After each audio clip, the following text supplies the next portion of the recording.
आप एक बात पर विचार करके बताइए कि इस देश के भीतर बीसीसीआई का सेक्रेटरी बनेगा गृह मंत्री का बेटा है। मतलब बीसीसीआई के सेक्रेटरी को बनाने के लिए गृह मंत्री जी तैयार हैं। गृह मंत्री के बेटा को मिलेगा बीसीसीआई का सेक्रेटरी और आम लोगों के बच्चों को मिलेगा 4 साल की ठेके वाली नौकरी। तो हम कहना चाहते हैं कि यह जो ठेके वाली नौकरी है इसको बंद करना पड़ेगा। अगर इस देश में मंत्री बनेंगे 5 साल के लिए, प्रधानमंत्री बनेंगे 5 साल के लिए, तो मैं पूछना चाहता हूं कि गरीबों का बच्चा, आदिवासियों का बच्चा क्यों नौकरी करेगा 4 साल के लिए? आप जानते हैं कि इस देश में गरीबों के बच्चों के साथ अन्याय किया गया है। क्या अन्याय किया गया है कि एक अग्निपथ योजना लाई गई है और उस अग्निपथ योजना के चलते फौज में जो अस्थाई नौकरी होती थी उस नौकरी को समाप्त कर दिया गया है।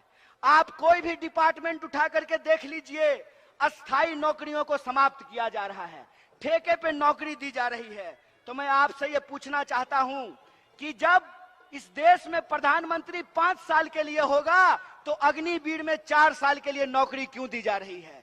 ये इस देश के नौजवानों के साथ अन्याय किया जा रहा है। इसीलिए मैं नौजवानों से अपील करना चाहता हूं, हे नौजवान, ये आपके हक और अधिकार की लड़ाई है। अगर आप अपने हक और अधिकार के लड़ाई के लड़ने के लिए तैयार हैं तो आपको न्याय योद्धा बनना पड़ेगा। आपको भारत जोड़ो न्याय यात्रा में शामिल होना पड़ेगा, अपनी नौकरी के लिए, अपने आत्मसम्मान के लिए। इसीलिए हमारी पार्टी ने, कांग्रेस पार्टी ने एक कार्यक्रम शुरू किया है कि इस देश के जो जवान आर्मी में जाना चाहते हैं, आर्मी में सेवा करना चाहते हैं, देश की सेवा करना चाहते हैं, उन लोगों को आज उससे वंचित रखा जा रहा है। इसके खिलाफ हमने एक कार्यक्रम शुरू किया है जिसका नाम है जय जवान। हमारा यह मानना है कि जब होगा जय जवान तभी बना रहेगा जय हिंदुस्तान, तभी होगा हिंदुस्तान महान। इसीलिए हम लोग एक बात कहते हैं कि भारत जोड़ो न्याय यात्रा में हम 5 तरह का न्याय चाहते हैं। हम न्याय चाहते हैं इस देश में नौजवानों का, युवाओं का। हम न्याय चाहते हैं इस देश में, इस देश के वो तमाम लोग, चाहे आदिवासी हो, दलित हो, ओबीसी हो, महिला हो, किसान हो, मजदूर हो, गरीब हो, हम उनका न्याय चाहते हैं। और इसी न्याय की मुहिम को लेकर के यह भारत जोड़ो न्याय यात्रा चल रही है। और तमाम राज्यों से गुजरते हुए हम झारखंड पहुंचे हैं। और जब हम झारखंड पहुंचने वाले थे तो जय शाह के पप्पा ने पूरा कोशिश किया, खूब फोन लगाया, खूब जो है विधायक खरीदने की कोशिश की। लेकिन आप झारखंड की जनता महान है, आपके नेता महान हैं कि उनका दौलत रखा रह गया, उनका सूटकेस रखा रह गया, आपका सरकार बरकरार है, आपके मुख्यमंत्री बरकरार हैं। इसके लिए हम आपको बधाई देते हैं। इसीलिए आज जो गंभीर परिस्थिति है, इस परिस्थिति में हम आप तमाम लोगों से अपील करना चाहते हैं कि देश में कमर तोड़ महंगाई है, लगातार हर चीज महंगी होती जा रही है। जो तेल 80 रुपए किलो मिलता था आज 200 रुपए किलो मिल रहा है। जो पेट्रोल 50 रुपये लीटर मिलता था आज 100 रुपये लीटर मिल रहा है। जो एलपीजी का सिलेंडर 500 रुपए में मिलता था आज 1200 रुपए में मिल रहा है। लगातार महंगाई बढ़ती जा रही है, लगातार बेरोजगारी बढ़ती जा रही है। आप जानते हैं कि देश में 45 साल में सबसे ज्यादा बेरोजगारी है आज की तारीख में।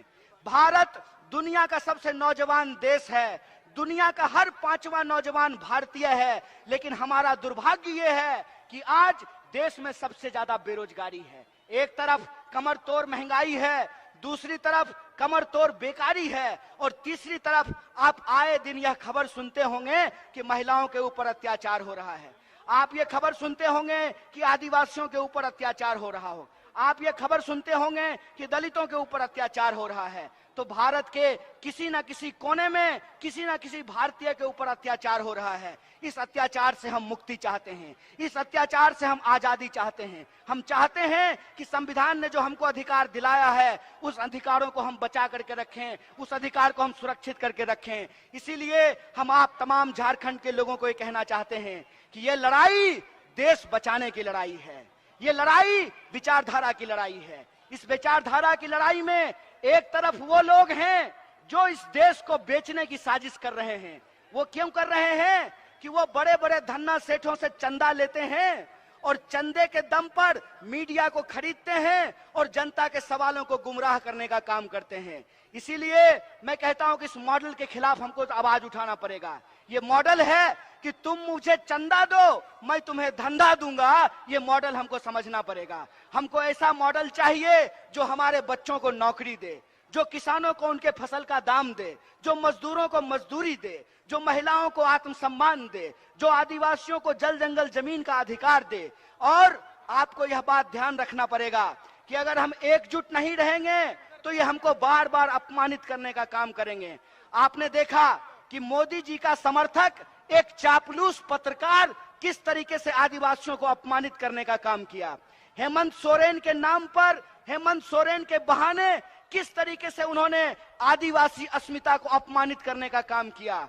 वो जो बेशरम पत्रकार था, वो टीवी पे आकर के कहता है कि आदिवासियों को जंगल में रहना चाहिए। अरे हमारे पुरखे जंगल में रहते रहे हैं, हमको जंगल में रहने से परहेज नहीं है। लेकिन जितना यह देश तुम्हारा है उतना ही देश हमारा भी है। अगर तुम्हारे बच्चे अंग्रेजी स्कूल में पढ़ेंगे तो हमारे बच्चे भी अंग्रेजी स्कूल में पढ़ेंगे। आपने आदिवासियों को अपमानित करने का काम किया है। इसीलिए हम झारखंड के तमाम लोगों से कहते हैं कि हमारे आपके अधिकार की लड़ाई है।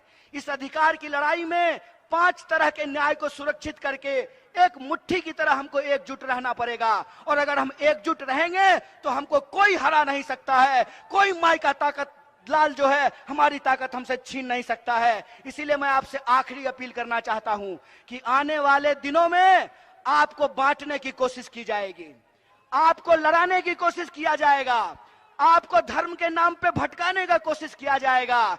आपको एकजुट रहना है। बोलिए, आप एकजुट रहेंगे कि नहीं रहेंगे?